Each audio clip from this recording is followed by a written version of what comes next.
saja kamu orang yang selalu beriman kepada Allah. Kamu orang yang selalu menyambung tali silaturahim. Kamu orang yang selalu mengutamakan kebahagiaan orang lain. Maka kamu berhak untuk mendapatkan kebahagiaan juga. Itu kekuatan lisan yang harus dimiliki oleh para kaum ibu-ibu, para wanita. Itulah yang nantinya akan menimbulkan kecocokan hati. Baru yang kedua selanjutnya, baru tujuan berkeluarga itu punya keturunan. Itu bukan nomor satu, nomor dua. Kenapa punya keturunan? Karena di dalam Islam Rasulullah Muhammad SAW berbangga, Bu, dengan banyaknya jumlah umatnya. Jangan sampai kita seperti buih di lautan, banyak tapi nggak manfaat. Betul nggak? Betul. Kemudian apalagi tujuan berkeluarga, mempererat silaturahim. Ini yang paling penting, poin nomor 4 yang kadang-kadang dilupakan, yaitu sebagai sarana dakwah. Lihat Quran surat At-Tahrim ayat 6, teman-teman sekalian. Yang ada Qurannya silakan dibuka. Allah Subhanahu wa taala berfirman di dalam Quran surat At-Tahrim ayat ke-6-nya. Ya ayyuhalladzina amanu qu anfusakum wa ahlikum nar wa quduhan nas wal hijarah uiddat lil kafirin. Lihat, wahai orang-orang yang beriman, Allah memanggil kita dengan sebutan khusus. Wahai orang yang punya imannya, qu anfusakum, pelihara dirimu dulu. Pelihara dirimu dulu. Baru wa ahlikum, baru keluargamu. Dari apa? Dari panasnya api neraka, dari maksiat, dari hawa nafsu, dari godaan setan. Tapi kuncinya dalam pernikahan itu bukan dia harus lebih baik, tapi kita dulu yang lebih baik. Kita dulu yang soleh, insya Allah Allah akan mensolehkan pasangan kita. Maka pernikahan bukan ajang menuntut siapa yang lebih baik, siapa yang harus berubah lebih dulu. Bukan. Aku nggak mau sholat karena suamiku nggak mau sholat. Enggak, bukan gitu. Makanya redaksi ayatnya, ku anfusakum, pelihara dirimu dulu. Baru wa ahlikum, baru pelihara keluargamu. Artinya apa? Kalau kepengen suami kita soleh, ya kita soleh. Kita soleha dulu. Kepengen istri kita cinta sama Al-Quran, otomatis suami harus menambah jumlah bacaan ayat Al-Qurannya, jumlah hafalannya. Ini yang dilakukan juga sama Ko Denis. Awal-awal Yuda tidak begitu suka berlama-lama dengan Al-Quran. Apa yang Ko Denis lakukan? Apakah marah-marah sama Yuda, baca tuh Al-Quran, kalau enggak kamu gini? Enggak.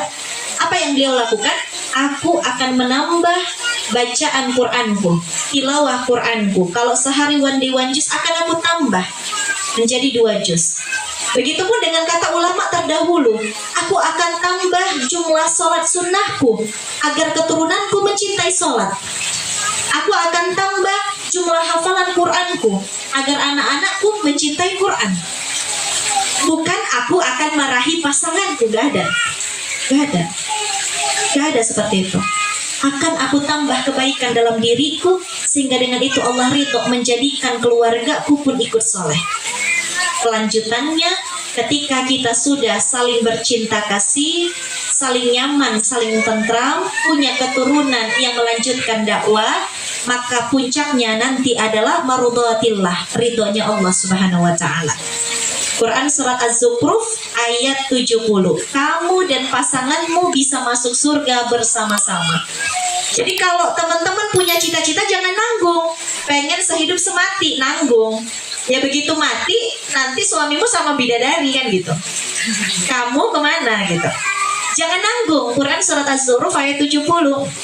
Ya, coba kita lihat. Masuklah kamu ke dalam surga, kamu dan pasanganmu akan digembirakan. Bahagia nggak tuh kita? Kamu dan pasanganmu akan dibahagiakan di sana. Di sini kita miskin, gak apa-apa mas. Nanti di surga kita kaya. Di sini belum punya keturunan, gak apa-apa mas. Anak-anak kita di surga sedang diasuh oleh Bunda Sarah dan Nabi Ibrahim gitu. Gak apa-apa mas. Ya, kenapa? Kalau kita punya cita-cita, jangan sehidup semati, tapi sehidup surga. Ya, teman-teman sekalian, baik. Insya Allah dilanjut dengan Ko Denis. Silahkan sayang.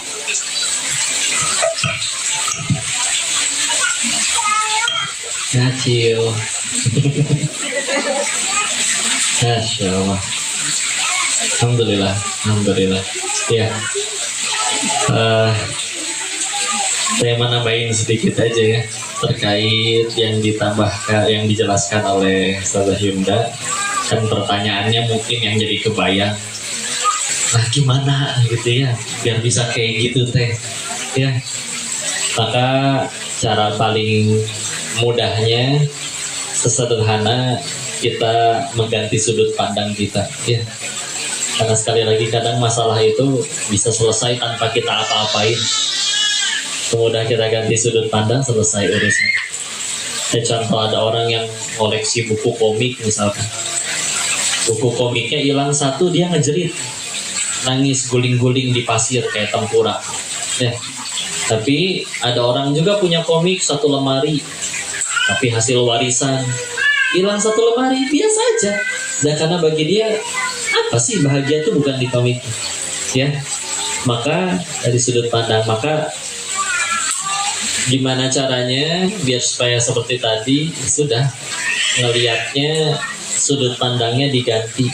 Bahagianya bukan bahagiaku lagi, tapi bahagianya adalah ya bahagia dianya, bahagianya lebih utamanya meraih ridho Allahnya ya, lebih tepatnya. Jadi kalau yang dilihatnya masih selalu dia harus begini, pasangan tuh harus begini, hak dan kewajibanku, hakku kan seperti ini, kewajiban kamu kayak begini. Kalau itu nggak bisa kamu lakuin, banyak yang bisa ngelakuin kewajiban itu. Selalu sudut pandangnya itu. Ya. Padahal hidup itu nggak melulu tentangnya aku suka. Dari lahir sampai sekarang kita juga ngejar yang kita suka terus. Tapi kok masih belum bahagia? Ya, punten ya. Kemarin merhatiin orang-orang di luar sana. Ada yang punten, dia sholat enggak, maksiat bahkan iya, tapi seneng tuh kelihatannya ya hidupnya ya. Seolah-olah kayak yang bahagia, menikmati hidup. Maka kita mikir, ya Allah, segitu teh punten, nggak punya Allah, bahkan mungkin tidak percaya tentang ketuhanan, tapi dianya aja ngaku bisa bahagia. Ini kita dekat sama yang pemilik segala-galanya, tapi sulit bahagia. Ini teh gimana konsep beragama kita sebetulnya? Ya, karena harusnya dekat sama yang punya toko roti, kenyang makan roti. Masa dekat yang sama punya dunia yang menggenggam hati kita nggak bahagia. Sederhana lah, waktu itu pernah ada tokoh nanya, inget gak?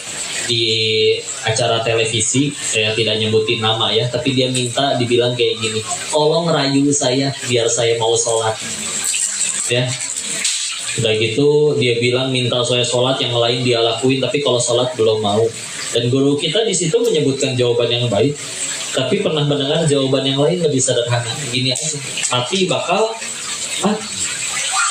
Bapak pengen bahagia Pak? Pengen. Sukses pengen dong? Oh iya tuh, kalau bisa gak cuma di dunia akhirat. Mulia pengen? Pengen. Sukses pengen, mulia pengen, bahagia pengen, mati bakal. Nah, ada manusia yang udah menggapai itu semua. Rasul dan yang mengikuti paling sukses, paling mulia, jelas terbahagiakan, dan juga sukses dan mulianya gak cuma dunia akhirat. Ya, maka terus kita pengen sukses, pengen mulia, pengen bahagia, pengen, gak mau ngikutin cara beliau. Terus selama ini kita hidupnya ngikutin cara siapa? Ngarang berarti. Pantesan gak bahagia, cara bahagianya ngarang gak tuh dah. Ya. Udah punya ini, nah gak bahagia juga. Udah punya itu, gak bahagia juga. Ya. Untungnya dari situ dulu. Kita lihat pandangan dengan pandangan, Masya Allah, ya Allah, mati ya bakal ke surga pengen. Ya Allah, maka dialah ya jalanku untuk bisa menggapai surga tersebut. Kebaikannya pasti ada. Kita tidak menikah dengan siluman, dengan penjahat, dengan syaitan, dengan iblis, enggak. Ya, maka pasti ada kebaikannya. Disyukuri, kata Allah, kalau disyukuri ditambah. Ya, dan kalau disyukuri berarti kan jadi ladang pahala, betul? Dan kita butuh pahala ke surga. Kekurangan nggak mungkin nggak ada. Kita sendiri perlu dengan kekurangan. Yang bicara amat sangat banyak kekurangannya. Tapi ketika kekurangannya muncul dan bahkan membuat kita meneteskan air mata, maka pasti jadi penggugur dosa. Dan ke surga perlu dibersihkan dosa. Maka berarti mandang pasangan itu selalu dengan pandangan ialah jalan untuk aku bisa tambah dekat ke surganya Allah. Mau marah karena sifatnya, kelakuannya, ini marahin bisa jadi balasan atas keburukan saya, daripada semua kebaikannya muncul terus kitanya malah jadi tambah jauh dari Allah. Asal rugi amat ya. Suruh pilih nih ya, seumur hidup seluruh keinginan dikabul, tapi gak tambah dekat sama Allah, tidak dapat ridho Allah, rugi atuh. Atau seumur hidup kadang lebih sering gak dikabul doanya, tapi kepahitannya jadi penggugur dosa, kesabarannya peningkat derajat, semuanya jadi jalan tambah dekat kepada Allah. Gak ada yang rugi. Kenapa kita masih ngerasa rugi? Bahagianya kita masih belum yang Allah suka, tapi yang kita suka terus. Bahagia aku kan kalau kamu begini, bahagia aku kan kalau kita udah punya ini, bahagia aku kan kalau udah punya ini. Padahal setelah punya, sok dijamin nggak bahagia juga. Dikira koruptor itu dulu berniat korupsi sebanyak gitu. Enggak, dulunya yang penting saya jadi pejabat aja udah bahagia. Kurang ya. Begitu udah dapat 1 miliar, kayaknya 1 miliar bahagia. Kurang lagi. Mau sampai kapan? Ya, perlu sakit hati berapa kali lagi, perlu menderita berapa kali lagi baru sadar, oh bahagia itu adanya yang Allah suka, bukan yang aku suka. Ya, kita sih bahagianya selalu yang aku suka. Selagi kamu, mereka, dunia belum seperti yang aku suka, aku menderita, gak mau bahagia aku. Kenapa kudu gitu? Siksa diri sendiri. Padahal kata siapa yang kita suka juga baik. Coba lihat. Kata anak-anak lebih suka coklat daripada sayur sama nasi. Tapi makan coklat terus sakit gigi. Dan gak ngerti udah sakit gigi masih minta permen. Ya. Ketika dilarang, ngambek ke si mama. Mama benci sama aku. Padahal mamanya gak ngasih permen karena ya tenang aja, melihatnya kayak gitu. Kalau selalu dengan pandangan kamu harusnya begini, aku harusnya dibeginikan, mau sampai kapan? Ya, aslinya kalau bicara layak-layakan begini-gininya si Koko mau apa lagi? Ya, jadi kadang-kadang selalu kayak gitu. Dari awal, dari dulu suka ngobrol. Kebaikanmu ladang pahala buat Buya, jadi amal soleh. Kalau ada kekurangan, Buya pasti ada kekurangan, Buya juga pasti ada kekurangan. Berarti kita sedang saling menggugurkan dosa satu sama lain, atau berarti tambah dekat ke surga setiap hari. Mau kamu gini kek, mau kamu ngejunggir kek, mau kamu gimana nih? Kalau misalkan aku masih kesel, dan suka ngaca ngobrol sama diri sendiri, kamu teh masih pengen ke surga? Kalau pengen ya bisa jadi gara-gara itu sholat segitu-gitunya saya si Denis teh, apalan segitu-gitunya, ilmu segitu-gitunya, surga pengen ketemu Nabi, pakai amalan apa, amalan segitu-gitu, dapat fasilitas, didampingi, apalagi sebaik Yunam, udah, alhamdulillah, selesai urusan. Ya, kalau bahagianya masih diri sendiri, mau sampai kapan? Ya, mau apapun yang didapat nggak akan ada kenyangnya. Sudut pandangnya dulu diberesin ya, karena kalau misalkan masih belum melihat dari sudut pandang kurang terus ya. Ada yang selalu nemenin 20 jam, di luar sana ada yang nemenin 21 jam ya. Ada yang ngasih kadonya handphone 1, di luar sana ada yang ngasih handphone 1 pabrik ya. Gitu aja terus sampai kapan ya, tandangannya jadi gitu ya. Kalau misal pandangannya masih selalu ya Tuhan harusnya ngantar aku, kan kita main nikahin pasangan bukan nikahin tukang ojek ya. Dia mah ternyata baru bahagianya di luar sana, yang saya taksir dia malah nikah sama orang lain gara-gara dibeliin mobil. Kita kan yang nyari gandeng tangan kita ke surga, bukan gandeng tangan kita ke showroom mobil itu. Tenang aja ya. Istilah mau diapain atuh lah, sok lah, nggak rugi itu satu, tambah jauh dari Allah. Kalau gara-gara itu bikin kita tambah dekat sama Allah, punten, termasuk punten ya, diselingkuhin misalkan, ternyata dia tidak sebaik yang kita duga. Gak ada sejarahnya dalam Islam yang rugi malah yang dizolimi, enggak. Yang rugi dalam Islam tuh yang menzolimi. Terus gimana kita dakwahin, kita nasehatin, kita bersabar dan yang lain-lain. Aduh, contoh dakwah. Kapan masuk ke surganya? Apakah kita meninggal ditanya, emang udah berapa orang yang kamu mualafin, Denis? Ya. Nggak berhasil mualafin satu orang pun, tapi dakwahnya lillahi ta'ala, jadi pahala. Daripada mualafin 1 juta orang tapi sombong, berkat saya kamu dapat hidayah. Ya. Bangun masjid, bangun masjid yuk. Ada yang mau bangun masjid, nyumbang yuk, nyumbang. Sebelum masjidnya jadi, meninggal. Di hari akhir dikasih lihat buku amalan kita, dicek, nih ya pahala. Nanya ke Allah, ya Allah kau pasti ingat waktu itu saya sedekah buat bangun masjid. Nah, tak ayah di dia, tenang aja, Allah ngerti bahasa Sunda ya. Kenapa nggak ada di sini? Nggak mungkin Allahnya ngejawab, ya kan masjidnya can jadi pahalanya belum cair. Nggak gitu konsepnya. Sebelum duitnya keluar baru niat, ya Allah pengen udah jadi pahala. Pasangan belum baik kok, terus kita berusaha pengen baik, kita meninggal nggak ditanya, pasangan kamu udah baik belum? Dilihat, nggak akan Allah sia-siain sabarnya, ngedampinginnya, bertahannya, tiap tetes air matanya, tiap tawa dan senyumnya. Kapan sih ruginya jadinya? Kalau belum Allah baru ya. Kalau udah Allah terus nggak ada rugi. Allah menang bersama. Insya Allah, tabarakallah. Baik, waktu kita tinggal 5 menit lagi, 5 menit terakhir. Kesimpulan dari tema kita hari ini adalah suatu muhasabah untuk kita yang sudah menikah. Yang belum menikah menjadi suatu ilmu yang mudah-mudahan nanti bisa dipraktekkan, diamalkan ketika sudah ketemu jodohnya ya, teteh-teteh. Insya Allah.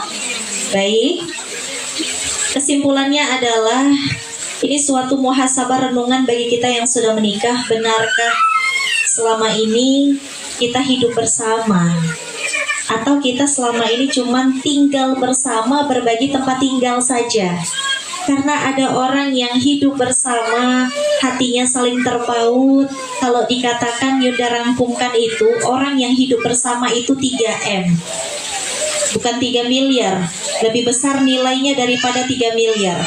M yang pertama adalah orang yang sudah hidup bersama itu menerima kelebihan pasangan, menerima kekurangan pasangan, menerima ketidaksempurnaan pasangan. M yang pertama. M yang kedua adalah mengikhlaskan. Orang yang sudah hidup bersama, dia sudah ikhlaskan, beginilah pasangan saya, ladang amal soleh saya, penggugur dosa saya di hadapan Allah, jalan saya menuju syurganya Allah. Ikhlas. Dan orang yang sudah ikhlas tidak menyebut-nyebut lagi, tidak mengungkit-ungkit lagi, tidak membongkar-bongkar lagi luka-luka lama di masa lampau, tidak. Orang yang ikhlas itu, kalau kata Kiai Lukman, itu seperti orang yang sedang tertidur. Orang tidur tidak tahu apapun yang terjadi, betul? Jadi sebagai istri, sebagai suami, inilah orang yang ikhlas. Orang yang sudah hidup bersama mengikhlaskan bagaimanapun kurang lebihnya pasangan kita. M yang ketiga adalah melakukan yang terbaik. Tadi ini makna Quran surat At-Tahrim ayat 6. Ku anfusakum baru wa ahlikum. Dirimu dulu yang soleh, dirimu dulu yang menjadi yang terbaik, dirimu dulu yang beramal, baru nanti Allah gerakkan hati pasanganmu, anak-anakmu, keluargamu untuk mengikuti kebaikan yang serupa. Ya, 3M ini menjadi tolak ukur kita hidup bersama atau cuman berbagi tempat tinggal bersama saja. 3M lebih tinggi nilainya daripada 3 miliar. Yang kalau teman-teman punya 3M ini, insya Allah rumah yang sempit serasa seperti lapangan bola. Ya, rumah yang panas serasa berada di bawah AC kalau punya 3M ini.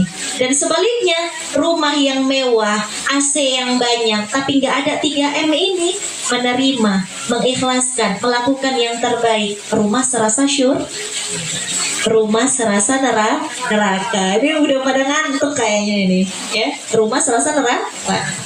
Kemudian setelah 3M ada lagi namanya 3B.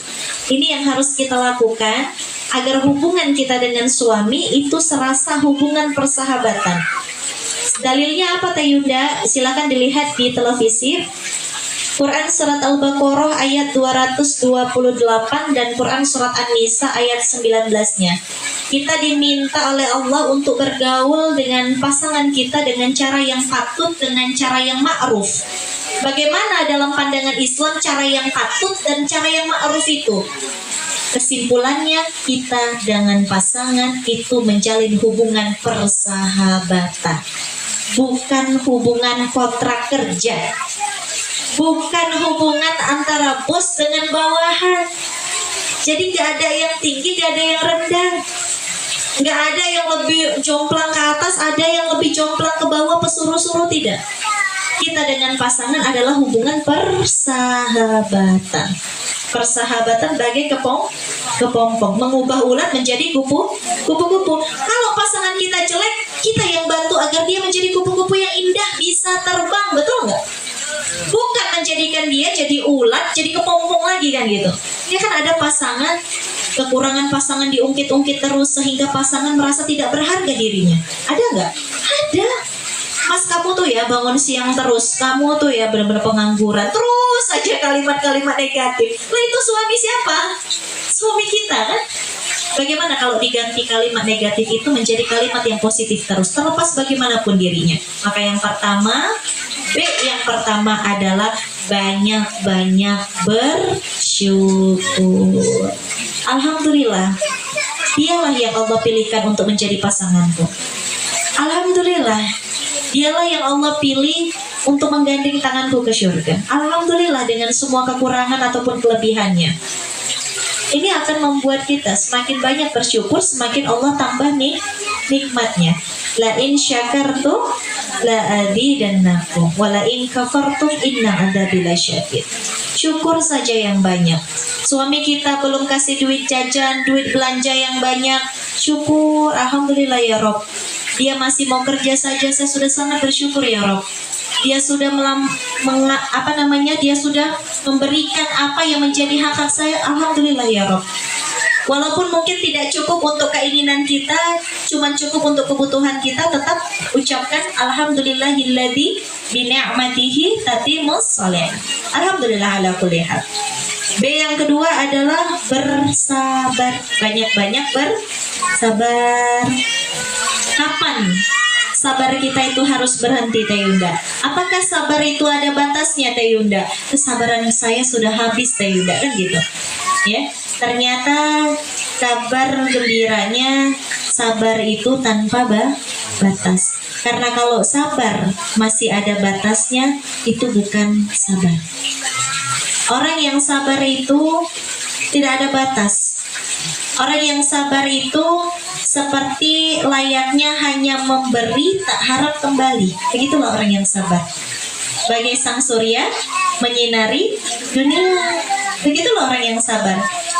Mau terik, mau dirinya yang habis, dia hanya peduli apakah dia sudah menjadi jalan kebahagiaan orang lain, apakah dia sudah menjadi jalan manfaat bagi orang lain. Itulah orang yang sabar. Makanya ada orang yang sabar dicaci, dia malah bawain kue bolu, betul nggak? Dihina, dia malah ngasih pinjaman duit. Itulah orang yang sabar, hanya memberi, tak harap kembali. Kalau sudah menikah, ilmu sabar ini luar biasa. Ya, hanya memberi saja, memberi maaf, memberi toleransi, memberi kelapangan, memberi penerimaan dan lain sebagainya. Dan yang terakhir yaitu B yang terakhir adalah bertawakal. Apa itu artinya tawakal, Teh Yunda?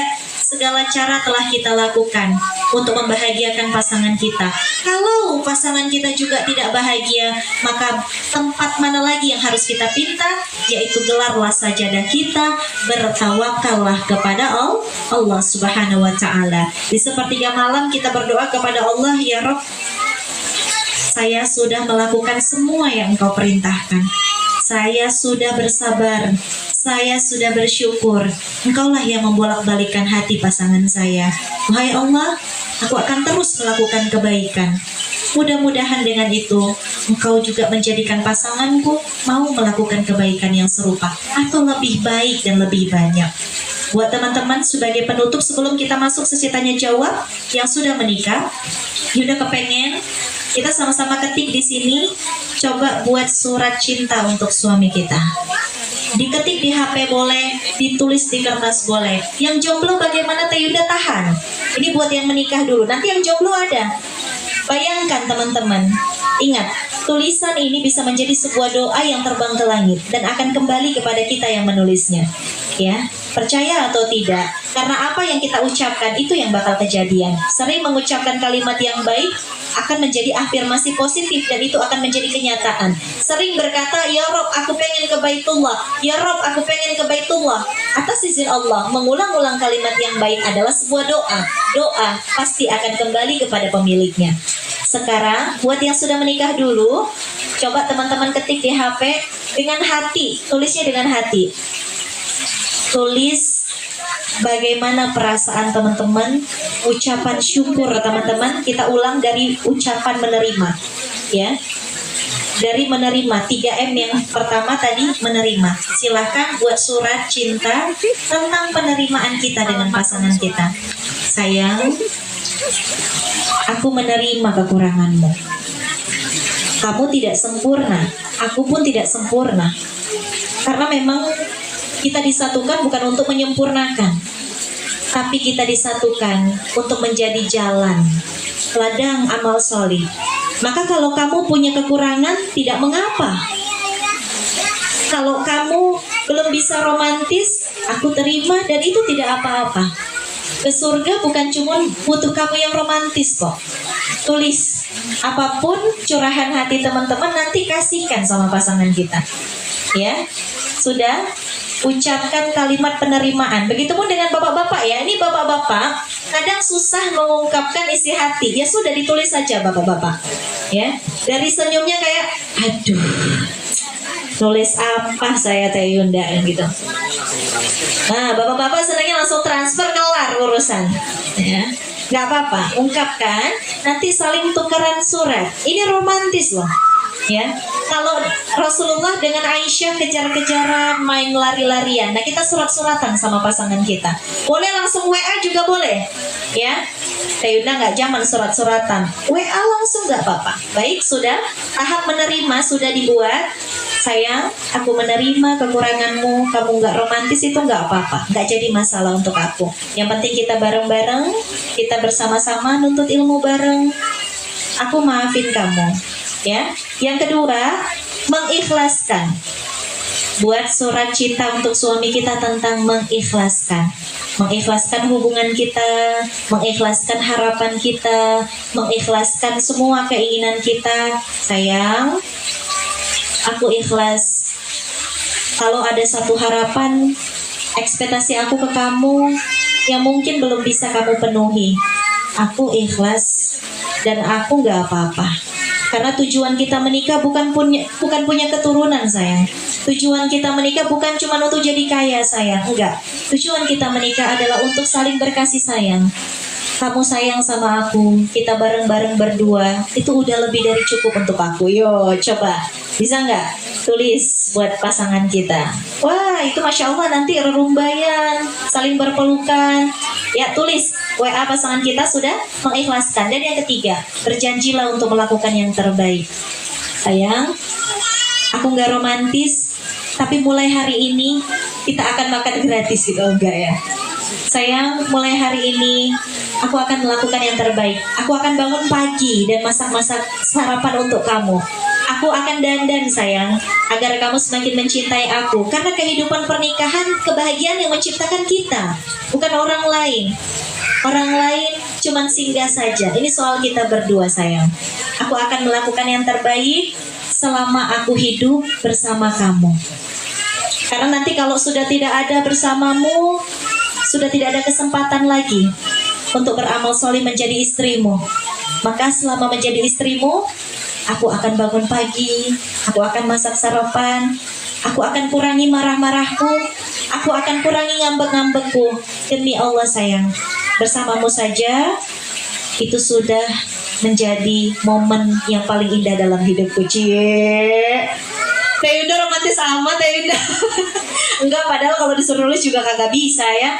Sudah 3M, tulis, nanti kasih ya sama pasangan kita. Tag ya, nanti Teh Yunda adegan pas ngasih surat ya. Dan 3B, B yang pertama masuk paragraf keberapa? Keempat. Paragraf keempat isinya bersyukur. Alhamdulillah aku dianugerahkan pasangan seperti kamu yang selalu menerima saat aku PMS, saat aku lagi datang bulan dan marah-marah. Kamu beliin aku es krim dan itu menjadi momen yang gak bisa aku lupain sayang. Bersyukur, isinya syukur. Isinya semua kebaikan pasangan, tulis dan syukuri, ucapkan alhamdulillah. Ya, silakan. Alhamdulillah. Coba saya kasih contoh, jangan punya terus. Coba nih, yang mana? Saya udah semangat tuh rekaman. Isinya syukur Iya, ya. Masya Allah, bersyukur. Alhamdulillah, terima kasih dari Medan, Pematang Siantar, jauh-jauh dampingin bocah Cina tidak dikenal ini dengan visinya jauh dari keluarga. Di sini harus bertemu dengan keluarga yang baru. Dan datang ke sini nggak kenal siapa-siapa kecuali suaminya, ada temennya, nggak ada siapa-siapa. Terus kalau tokonya mah di sini ada apa-apa, ada keluarganya dekat. Yaudah jauh mana-mana merelakan itu semua demi ikut dampingin, ikut jualan kaos kaki di emperan, ikut panas-panasan, kehujanan, sama-sama kecipratan, mobil ngebut, kita lagi di pinggir jalan. Indah, alhamdulillah.